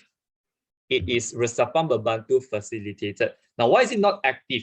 I know it's a carrier protein. Carrier protein can have active and facilitated. But based on this question, you cannot simply choose because you can see the arrow high to low, right? high to low, go down mountain, it don't need energy, is not active. So when you see carrier protein, this is what you need to pay attention, the concentration gradient. You can see this is the opposite, low to high. This one only you can say active, but this must be facilitated. So facilitated through carrier, there's only one thing. So facilitated through channel was charged. Facilitated through carrier is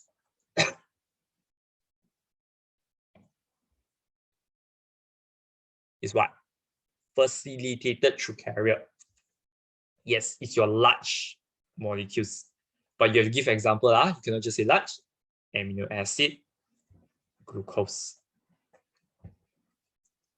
Now this one, we already mentioned. Now this one only you can see is low to high. And then this one only you can say it's active transport. So just now I got mentioned, we only will learn one thing that will go from low to high active transport. Yes, your charged ions, but you must give example of charged ions. You cannot just say charge. So just now we say sodium already. So now we can say K plus. Okay, can. So potassium, chloride, also can.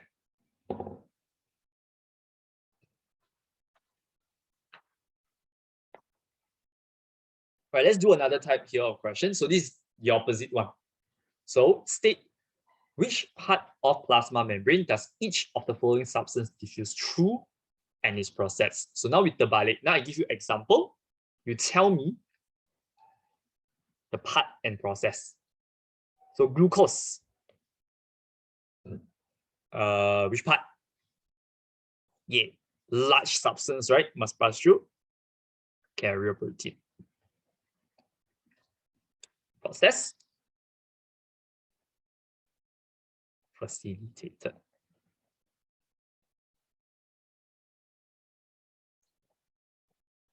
Okay, let's try the second one. We have ions, but here specifically I write for you high to low.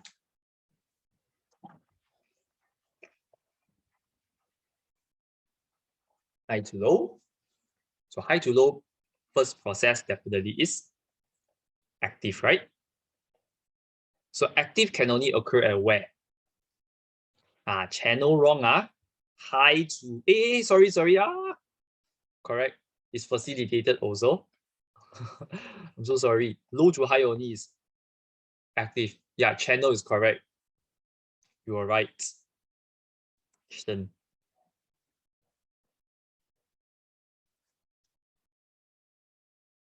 English BM very different. Yes.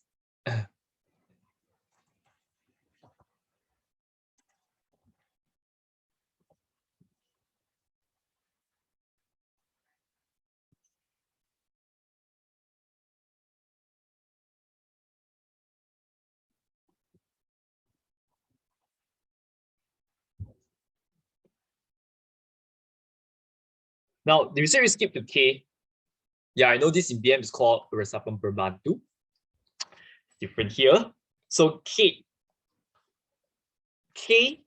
vitamin K. Okay, we skip to K lah. These two you'll do yourself. I mean, oxygen, water, you do yourself. You're too easy. You say we go to K. Come. K, vitamin K. So see carefully. This is vitamin K. Not K plus. Last class got somebody confused this. So K is lipid, VIP. So I still pass through the main entrance, right? Phospholipid bilayer. Yeah, it's lipid. So the process, simple.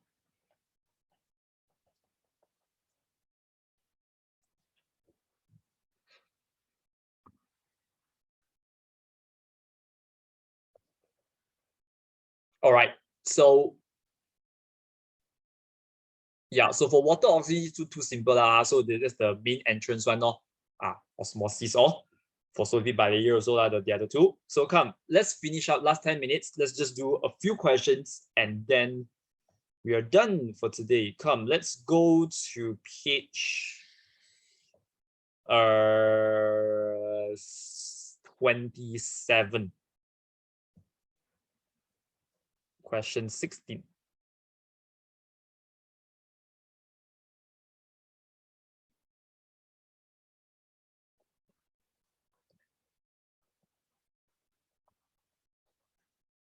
Now you can see this is how question will ask exactly what we practiced just now, just that they combine it together.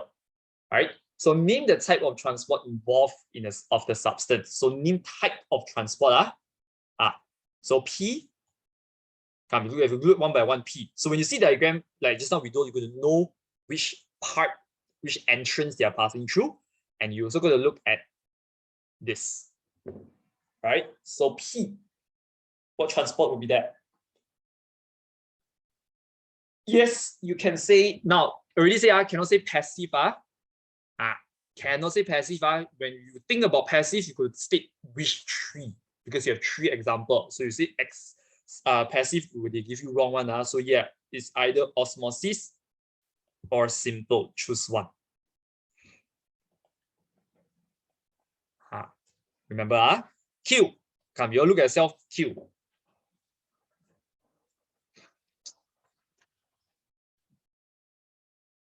Q is right. Both also can. Yeah, you can write osmosis and simple actually can, but yeah, you just require the right one. So come Q. Q. It is someone don't make this silly mistake. See carefully. See carefully. This is carrier protein. Okay. Carrier protein can have either active or facilitated. But look at here. How do I know carrier is facilitated or active? We just now will go do the same practice already. High to low, ma. High to low definitely cannot be active, right? Yes. So it must be facilitated. So when you see carrier, very important, need to see high to low, low to high. Okay, that's the reason why just now I did this. Because that's how question will ask exactly what we saw just now. Okay, you must know how to look high to low, low to high when it comes to carrier. Now give one example of Q and R. So facilitated through carrier. Facilitated through carrier. There's only one thing. So like I said just now, why I don't want facilitated here, I must facilitated here there, because this thing is too big, right? Yeah, so example of big, large substance, glucose, amino acid, both can. Now R. So before you tell me what's the substance of R, can you tell me what is the transport of R or not? Even though question didn't ask. It will look quite tricky, but there's one very obvious tip that they tell you here already.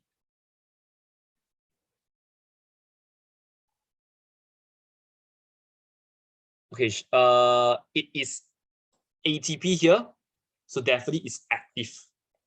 Shivani, hold on.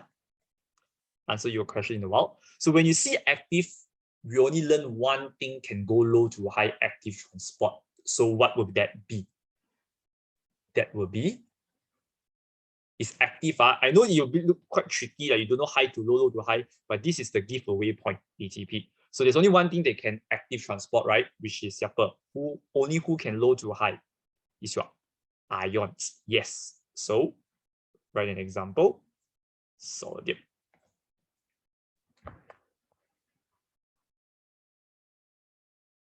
The question asks what type of transport. So it's a bit confusing whether to say passive transport or osmosis diffusion. So how to differentiate? Okay, now whenever they say type of transport, when this kind of question, they say, okay, based on this argument, type of transport, we will never say passive.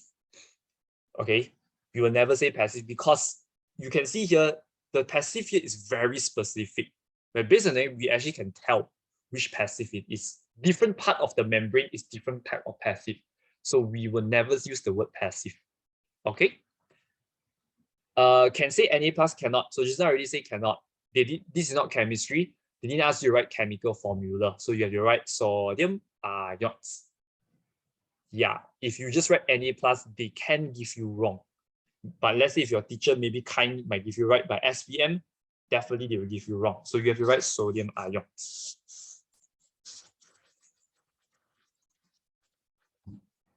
Okay. Yeah. Actually, you write sodium, potassium also can one. Yeah, doesn't matter. Potassium, sodium also can. If they write what ions will be wrong, lor. Okay, I already say I cannot write sodium, must write sodium ions. Must write ions. You don't write ions is wrong. Okay, come next one. Compare the transport process involving particles Q and R. So, did you switch Q and R? What do you mean? Just now was P and Q. This one was Q and R. I didn't switch anything. Okay, come on, this one. Now they ask you to compare the transport between Q and R. So transport means the facilitated and active force. So already done. This was facilitated. Reciprocal 2. This is active. So now before you answer me, question right will very, very, very seldom ask compare passive active. In fact, I never see before.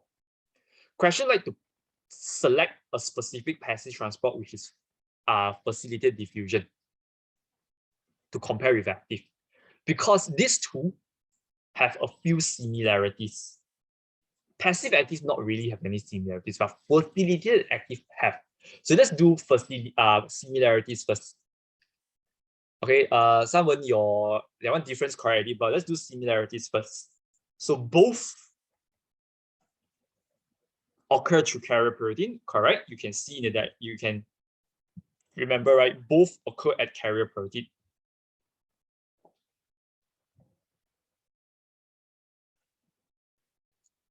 And since both occur at carrier protein can only be found in living cells. So therefore, both occur only in living cells. If I put a sheet of paper here and I put my ions here, let's say this is a paper, the ions cannot pass through one. No. Because the paper don't have protein. It's not a live cell. But you put water, can.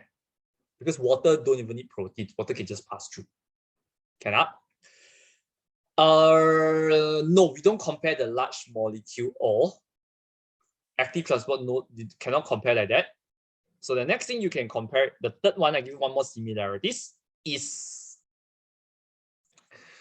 now for this one, is no matter which passive active, like osmosis simple, also the same one, also must have this thing, which must occur through semi-permeable membrane.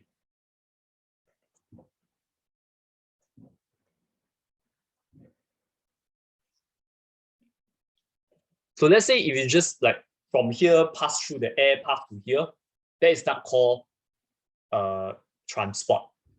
You must pass through something, then only called transport. Okay, yeah, you must say pass through semi-permeable membrane. Cannot say pass through plasma membrane. Now difference. So difference, right? Facilitated is a passive, right? So basically difference is just like compare passive active only. Very straight to the point. Okay, so some of you already say just now, require ATP, does not require ATP. Yeah, high to low, low to high. You also can write that. So straight through the answer here lah. Here.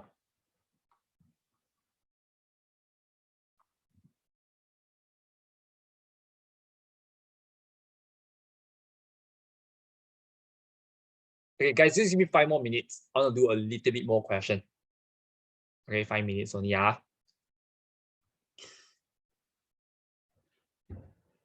Okay, so once you copy this, you can look at the next one, page 28.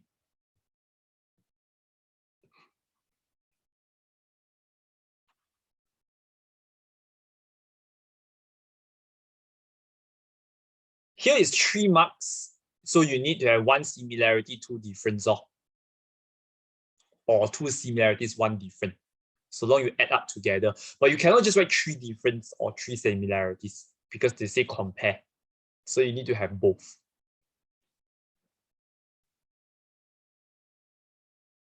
Okay, so FD facilitated diffusion, AT active transport. Done. So done. Look at the next one.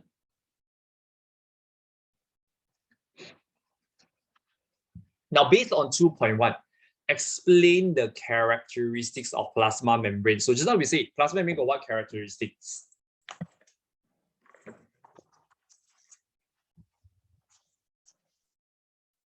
Plasma membrane got what characteristics? Yes, semi-permeable, right? They only something can pass through, right? Or selectively permeable also can. But here 3 marks. Okay, we need to explain quite a lot. So just now in notes also got say, what is semi-permeable?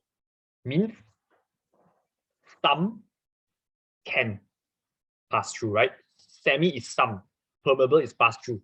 Some can pass through. No, you don't say has 3 transport. No, don't say that. So it is semi-permeable, you can say, whereby it only allow certain substances to pass through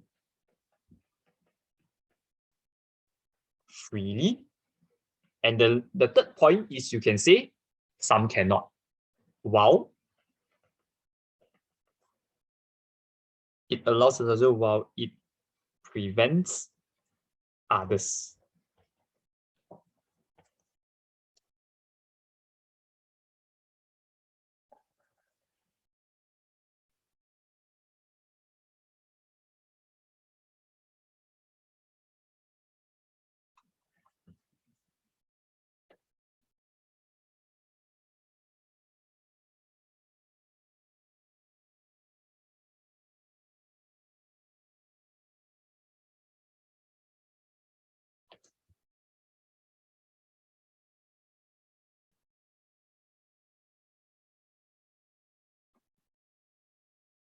Okay, come, last one.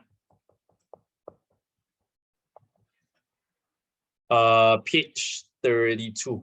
This one last already. And we all can rest. This contour, no, this one you say contour, no marks. Yeah, so you're going to explain the characteristics. Okay, so come last, page 32. Let's go. 32, now page 32. So a respiratory poison is added to the water that contains paramecium. So they like to ask this a lot. Explain the effect of the poison on the movement of substance R into paramecium. So if you look at the diagram here, substance R, what process is this? Now it looks like a channel protein, but if you look at here, ATP, definitely this is an active, right? Yeah, so this is active transport. So how, first you all tell me, active transport require what? You need energy. Okay, right. So Malcolm, why cannot go in? Okay, you say the substance R cannot go in. Why? So how the poison prevents? So you got to explain. Now you just say cannot, not enough. Why the respiratory poison prevent R from coming in? How? How does respiratory poison relate to this active transport? So I give you all the first point. Respiratory poison means I stop it from carry out respiration. So the poison that stop respiration, then how? How do I relate to this topic? How do I relate to active transport? So what did we learn earlier today? Cannot produce energy. Yes, because respiration is the process that lets you produce energy in the form of ATP. No energy, no active transport. So then the R cannot go in. Easy as that. So whenever you see respiratory poison, they always ask this process relating to active transport, because respiration gives energy, energy relates to active transport. That's how they link this poison to active transport, remember. Okay, a very common one also they ask. So here's the answer, as I will show you here. First, you say cellular respiration cannot occur because of the respiratory poison. No energy produced, no active transporter. Then the R cannot come in because as is shown in the diagram, the R use active transport to come in. What if you didn't write cellular respiration? Just write cellular respiration now, okay? Be a good boy.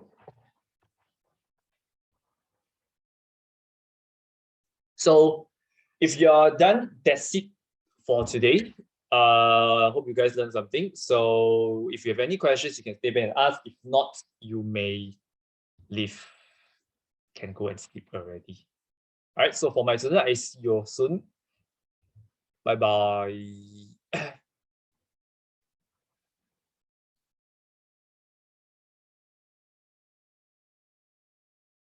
Bye-bye. See you. Bye. Bye-bye. Good night.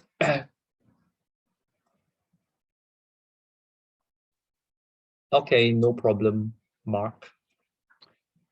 Hope you learned something. Bye-bye.